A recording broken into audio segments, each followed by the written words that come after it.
The newest Pokemon games come out at the end of this week. I've read the 4chan board, I've seen the Reddit, I've spoken to people on Discord, I've watched the streams, and people are pissed off like I've never seen. I once made a video on this channel where I go to McDonald's, order a Big Mac, and then go home and eat it.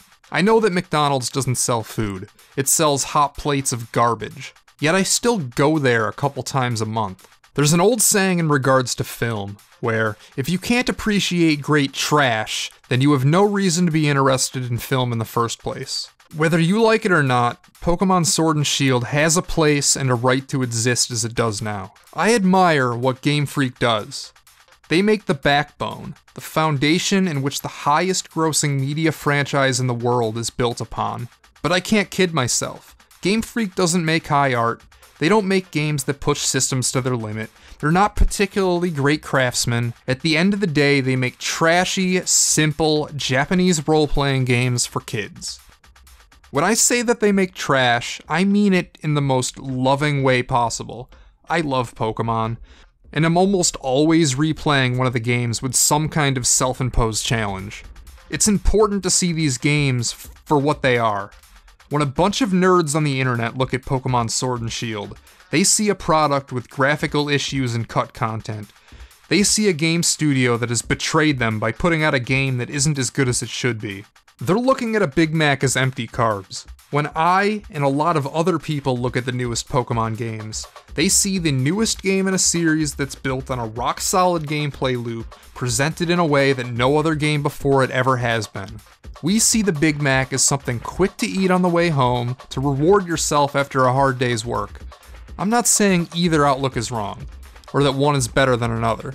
It's not wrong of you to demand more from your entertainment, and it's not wrong of me to accept these games as they are. So the hashtag Dexit has been going around for months at this point, and it really soured the internet's perception of these games from the start. It would be amazing to always have every Pokemon coded into all of the games, but at some point you need to admit that trying to balance, model, animate, make sounds for over 900 playable characters is a huge task, even if they could have included all the Pokemon in this game. What about in 2022 when Generation 9 is coming out? What about in 2032 when there's 1,600 of these things? It's a lot to ask of them now, and it's something that's only going to get worse over time. It's a tough pill to swallow, but we're past the era of having every single Pokemon in these games. Hashtag Dexit was inevitable, and nobody is admitting that right now. If you're complaining that Game Freak just rehashes the same game they've made since 1996, then you're right. If you expect them to change now, then you're a fool who hasn't been paying attention to anything they've ever done. Pokemon is a game made for 5-year-olds. The goal with each new Pokemon game is to make a JRPG simple enough that a 5-year-old can beat it. If you're expecting Game Freak to pivot to a quote-unquote hardcore experience that tests the limits of what a Pokemon game could be, then you're interested in the wrong game series, and to you I'd like to recommend something like Persona. If you're complaining that the game is too easy, then I have a little story for you. At one time I was planning on making one of those clickbait, can I beat a Pokemon with whatever insert bad Pokemon here videos?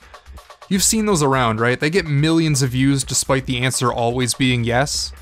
They all cheat through the game by catching a Pokemon to use HMs.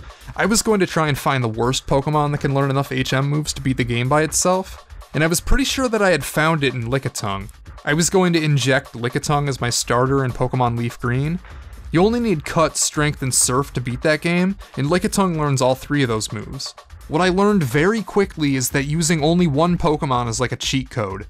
Since only one Pokemon was taking up all the experience, he was constantly overleveled, and after the first gym fight with Brock, nobody in the entire game could even pose a small threat to my Lickitung. He was just one-shotting everything. It turns out managing experience didn't matter anyway. Only using one Pokemon was as viable, if not a more viable strategy than using a well-thought-out team. My point is, the games have always been easy. If you're telling yourself otherwise, then you're either lying or you're wrong. Another complaint I see are about the designs. It's something that everybody says whenever a new generation comes out. I'm old enough to remember when Pokemon designs jumped the shark because Blaziken looked stupid. Pokemon designs haven't gotten any worse. There's always been a mix of stupid looking monsters and cool ones. Those are the main things I see people angry about. My point being that you can criticize all of Game Freak's decisions, but they're not doing anything all that different from what they've done in the past. This isn't even the first time they've cut out Pokemon. Generation 3 wouldn't let you transfer any old Mons in. And this also isn't the first time Game Freak put out something that isn't as well made as it should be. Diamond and Pearl were uglier, slower, and had a worse interface than the Game Boy Advance games. The first games on the 3DS, X and Y, were the most by-the-numbers basic games in the series, and we didn't even get a revision to that generation. If you expected Pokemon on the Switch to be any different, then I don't know what to tell you. Just because Sword and Shield doesn't meet your expectations of what the games should be, doesn't mean that you can just discard them and everybody who likes them. Some of us just want to play Pokemon. We know what we're getting into and are on board fully. The last group of people I need to address are the ones boycotting the game in the hopes of sending a message. I fear that the message you are trying to send and the message Nintendo and Game Freak are going to receive are entirely different. If Pokemon Sword and Shield tanks, it's not going to result in that perfect Pokemon game you have in your head being produced. It's going to result in a shift to the more casual consumer in the form of mobile games and mainstream films. At the end of the day, Pokemon's core audience isn't nerds on the internet. We need to remember that their core audience are kids, and that's who they're going to double down on if sales decline.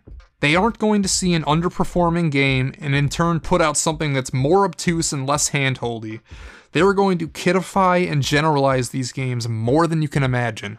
You might say that my expectations for Pokemon are too low, that Pokemon shouldn't have to settle for being great trash. And you might be right. Honestly, you might be. But if you can only take one thing from my video, remember that the day Game Freak dies, Pokemon as you know it likely dies alongside it. That's all I got. Thanks for watching if you're new, if you're a subscriber. I know this video is a little off-brand for me, and thanks for sticking it out. Okay, that's all I got. Bye.